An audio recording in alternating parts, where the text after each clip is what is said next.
Assalamualaikum warahmatullahi wabarakatuh. Alhamdulillahirabbil alamin. Wa bihi nasta'inu ala umuri dunya waddin. Asyhadu an la ilaha illallah wa asyhadu anna Muhammadan abduhu wa rasuluh. Allahumma sholli ala sayyidina Muhammad wa ala alihi wa ashabihi ajmain, amma ba'd. Sahabat kuliner Febi rahimakumullah. Kita dikejutkan dengan kondisi saat ini ketika pembangunan mengalami perlambatan bahkan seolah-olah terhenti. Beberapa negara memberlakukan PSBB atau bahkan lockdown yang berarti menghentikan secara total aktivitas penduduknya, menyetop perpindahan, menghentikan operasional pabrik-pabrik, menutup perkantoran, sekolah, perguruan tinggi untuk menghentikan penyebaran virus yang dikenal sebagai coronavirus disease 19 atau COVID-19 yang berkembang menjadi pandemi global sejak kasus pertamanya terungkap di Wuhan, China akhir 2019 lalu. Ketika pembangunan mengalami perlambatan atau penghentian sama sekali, tentu saja pencapaian tujuan dari pembangunan juga otomatis akan terhenti. Sahabat kuliner Febi rahimakumullah, mewabahnya virus corona secara langsung atau tidak diduga akibat kerusakan bumi yang diakibatkan oleh eksploitasi manusia atas nama pembangunan. Oleh karena itu, konsep pembangunan yang dikatakan sebagai konsep pembangunan berkelanjutan yang mencoba mengintegrasikan antara ekonomi, sosial, dan lingkungan dianggap dapat merupakan salah satu cara yang dapat menyelamatkan bumi ataupun manusia pada umumnya dari proses-proses pembangunan yang justru mengakibatkan kerusakan bagi manusia itu sendiri. Bahwa secara khusus kenyataannya berkembangnya virus COVID-19 ini diduga kuat karena pola konsumsi manusia yang menyimpang, maka membuktikan bahwa pola konsumsi manusia, budaya konsumsi manusia bisa sangat demikian merusak. Oleh karena itu, sebenarnya diperlukan prinsip-prinsip, ajaran-ajaran yang dapat diacu oleh manusia untuk mengembangkan pola konsumsi manusia yang sesuai dengan tujuan pembangunan. Dalam konsep pembangunan berkelanjutan, dikenal adanya tujuan pembangunan berkelanjutan atau SDGs yang terdiri dari 17 pilar. Yang pilar ke-12 disebut sebagai produksi dan konsumsi yang bertanggung jawab. Sahabat kuliner Febi yang disayangi Allah, dalam konteks perlunya memastikan pola konsumsi dan produksi yang bertanggung jawab sebagai pilar ke-12 dari SDGs, berupaya membahas salah satu konsep yang menunjukkan peranan penting dalam kehidupan seorang muslim dalam hal konsumsi maupun produksi, yaitu konsep halalan thayyiban. Patuhan terhadap implementasi konsep halalan thayyiban sesungguhnya merupakan representasi dari keimanan seorang muslim. Konsep halalan thayyiban dalam konsep pencapaian tujuan berkelanjutan, pembangunan berkelanjutan, sangat terkait dengan fungsi manusia sebagai khalifatullah fil ard dan apa rasionalitas yang mendasari pembangunan ekonomi dalam perspektif ekonomi Islam. Sahabat kuliner Febi yang dirahmati Allah, Kata halal dalam bahasa Arab secara etimologi berarti disahkan, dibolehkan, atau diizinkan. Makanan yang diizinkan atau dibolehkan oleh ajaran agama disebut makanan halal. Dalam Islam, makanan halal didefinisikan sebagai makanan yang baik untuk kesehatan jasmani maupun rohani. Dalam Al-Quran telah disebutkan jenis-jenis makanan yang diharamkan atau dilarang. Jenis-jenis makanan halal yang baik untuk kesehatan jasmani dan rohani adalah: pertama, tidak mengandung unsur najis atau bangkai. Yang kedua, tidak mengandung zat yang membahayakan fisik manusia. Yang ketiga, bukan merupakan hewan buas. Yang keempat, adalah hewan-hewan yang berhabitat di laut, itu dianggap halal. Dan yang kelima adalah hewan yang mati disembelih dengan menyebut nama Allah. Kontra dari kata halal adalah haram. Harus dipahami bahwa selamanya niat yang baik tidak menjadikan sesuatu yang haram menjadi halal. Yang haram tetaplah haram, sebaik apapun niat orang yang melakukannya. Karena itu, tujuan dan cara mencapai tujuan itu haruslah baik dan sesuai dengan tuntunan dan ajaran yang diajarkan oleh Rasulullah SAW. Dalam Islam, yang haram itu ada dua jenis, yaitu pertama diharamkan karena zatnya, maksudnya asal dari makanan tersebut memang sudah haram menurut ketentuan Al-Quran dan Sunnah, karena tidak sesuai dengan kriteria yang disebutkan di atas. Kedua, diharamkan karena cara mendapatkannya, maksudnya asal makanannya adalah halal, zatnya merupakan zat yang halal, akan tetapi dapat menjadi haram karena didapat dari hasil korupsi, upah perzinahan, hasil menipu, hasil riba, dan lain-lain. Dan mungkin juga dibuat dari hasil eksploitasi alam yang menyebabkan kerusakan bumi dan membahayakan manusia. Sahabat kuliner Pebi yang dirahmati Allah, gaya hidup halal dalam hal konsumsi artinya melakukan proses konsumsi yang sesuai dengan ajaran-ajaran Al-Quran dan Sunnah. Dalam hal ini dari Al-Quran dan ajaran Al-Quran dan Sunnah itu dapat disarikan 4 prinsip terkait pola konsumsi dan juga akhirnya akan ke pola produksi manusia.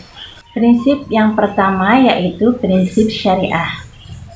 Artinya, konsumsi bagi umat Islam tidak hanya bertujuan mendapatkan kepuasan, melainkan berfungsi ibadah dalam rangka mendapatkan ridha Allah Subhanahu wa Ta'ala. Islam menjunjung tinggi kebersihan, maka dari itu dalam mengkonsumsi harus memperhatikan kebersihan, yang berarti harus bersih dari kotoran ataupun penyakit, dan tentu harus menyehatkan sekaligus memiliki nilai manfaat serta tidak mengandung kemadharatan. Dalam konteks sekarang ini, untuk menangkal maraknya virus, khususnya virus COVID-19, kita harus meningkatkan imunitas tubuh kita dengan memberi asupan nutrisi yang baik. Mungkin tidak harus yang harganya mahal, tetapi kita harus memastikan kehalalannya. Dengan menjaga kesehatan melalui memakan makanan yang halalan thayyiban tersebut dalam rangka mencegah penyakit yang mematikan, ini bisa dimaknai serta diniatkan sebagai ibadah, karena merupakan upaya penegakan salah satu maqasid asy-syariah, yaitu hifdzun nafs atau menjaga diri, yang pada hakikatnya menjaga kehidupan kita yang mengemban amanah sebagai khalifatullah fil ardh. Sahabat kuliner Pebi yang dirahmati Allah, prinsip kedua yaitu prinsip kuantitas. Artinya, kuantitas makanan yang kita konsumsi ataupun pakaian, tas, sepatu, dan lain sebagainya seyogianya mengedepankan sikap sederhana dan tidak bermewah-mewahan, karena sifat bermewah-mewahan tersebut jauh dari nilai-nilai syariah dan dapat merusak tatanan kehidupan umat muslim, seperti sifat boros, israf, mubazir. Nyataannya pola konsumsi manusia yang didasari sifat-sifat ini menjadikan batasan mereka dalam hal mengkonsumsi adalah keinginan, padahal keinginan ini seolah-olah tiada batas. Menjadikan budget lain sendiri itulah yang menjadi batasan atau batas anggaran mereka. Padahal sesungguhnya apa yang mereka beli, apa yang mereka ingin miliki sesungguhnya sudah lebih dari kebutuhan real mereka. Pola konsumsi seperti ini pada gilirannya memacu produksi yang tidak memperhatikan kelestarian alam, bahkan cenderung mengeksploitasi bumi atas nama maksimisasi produksi atas pembangunan. Prinsip yang ketiga adalah prinsip prioritas. Dalam konsumsi harus ada hal-hal yang menjadi prioritas. Maka perlunya adanya filter untuk memilih mana yang harus didahulukan dan lebih penting untuk dipenuhi. Namun juga perlu digarisbawahi bahwa ada bagian dalam harta kita yang merupakan hak orang lain. Yang keempat adalah prinsip moralitas. Perilaku konsumsi seorang muslim juga harus sesuai dengan adab dan etika yang telah disunahkan oleh Nabi Muhammad SAW, yaitu ketika mengkonsumsi barang atau rezeki harus dengan cara yang baik dan halal, seperti misalnya tidak mencela barang yang telah dikonsumsi, karena etika dalam Islam akan membentuk pribadi-pribadi umat muslim yang tidak hanya puas secara konsumtif, namun juga menciptakan kepuasan kreatif yang dapat menghasilkan kepuasan produktif.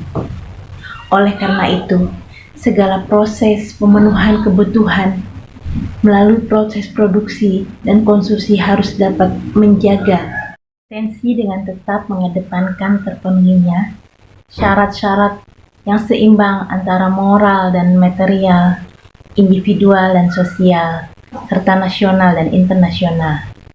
Jadi jika ajaran moral agama mengatakannya sebagai sesuatu yang haram, maka tidak boleh dilakukan.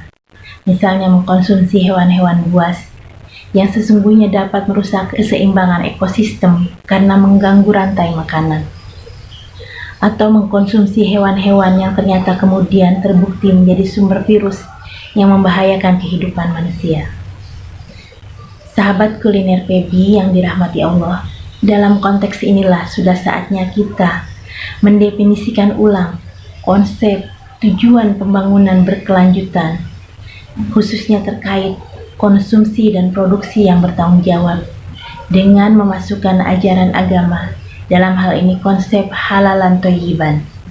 Karena seluruh proses produksi dan konsumsi seharusnya mempertimbangkan konsistensi antara perbuatan di dunia dan pertanggungjawabannya di akhirat kelak. Apa yang kita makan, apa yang kita konsumsi akan kita pertanggungjawabkan di akhirat. Oleh karena itu, Allah Subhanahu wa Ta'ala memerintahkan kita untuk memikirkan apa yang kita makan, apa yang kita konsumsi, sebagaimana tertuang dalam firman-Nya Quran Surat Abasa ayat 24. A'udzubillahi minasyaitonirrajim. Bismillahirrahmanirrahim. Falyanzuril insanu ila ta'ami. Demikian juga Allah melarang kita mengikuti langkah-langkah syaitan. Firman Allah Subhanahu wa Ta'ala dalam Quran Surat Al-Baqarah ayat 168. A'udzubillahi minasyaitonirrajim. Bismillahirrahmanirrahim. Ya ayyuhan nasu kulu mimma fil ardi halalan thayyiban wa la tattabi'u khutuwatis syaitan innahu lakum aduwwun mubin. Shadaqallahul azim. Shadaqallahul azim. Sahabat kuliner PB yang dimuliakan Allah, dengan memahami dan memaknai kembali konsep halalan thayyiban dalam upaya pencapaian tujuan pembangunan berkelanjutan, hal ini merupakan salah satu bentuk kesadaran terhadap perlunya kembali kepada ajaran agama untuk menemukan kembali landasan-landasannya, dengan harapan bahwa ajaran agama ini dapat dihidupkan kembali dan dilihat dengan pandangan yang baru agar menjadi sarana yang signifikan untuk memecahkan permasalahan-permasalahan yang melingkupi kehidupan masyarakat pada masa ini. Melalui hal ini diharapkan dapat terbentuk kesatuan pemahaman yang utuh tentang suatu deskripsi sistem ekonomi menurut Islam, tentang bagaimana pencapaian tujuan pembangunan berkelanjutan terkait pola konsumsi dan produksi yang bertanggung jawab dengan mengacu pada ajaran-ajaran Islam tentang halalan thayyiban. Sahabat kuliner Feby yang dirahmati Allah, demikianlah kuliner Ramadan Feby dalam episode ini yang mengangkat tentang konsep halalan thayyiban dalam pencapaian tujuan pembangunan berkelanjutan dalam hal produksi dan konsumsi yang bertanggung jawab.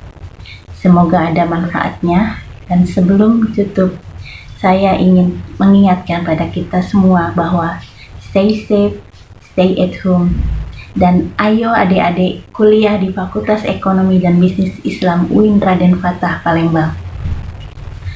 Faithful, professional with integrity. Demikian dari saya. Allahul muwaffiq ila aqwamit thoriq. Wassalamualaikum warahmatullahi wabarakatuh.